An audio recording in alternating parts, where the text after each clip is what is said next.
એક શિક્ષકે પોતાના ક્લાસમાં છોકરાઓને કીધું કે કાલે તમારે બધાએ પોતાની માતા ઉપર કંઈક કાવ્ય લખીને લાવવાનું છે, મા માટે થઈને કે તમારે કંઈક શબ્દો લખીને લાવવાના છે.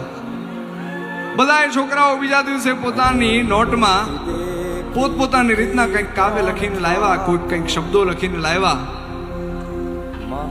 પણ એક છોકરાની નોટ છે એમાં કંઈક વિચિત્ર જોવા મળ્યું. એમાં આખી એબીસીડી લખેલી હતી. છોકરાએ A to Z આખી એબીસીડી લખેલી. તો શિક્ષકે એ છોકરાને ઊભો કર્યો અને પૂછ્યું કે ભાઈ આ શું છે, આનો શું મતલબ?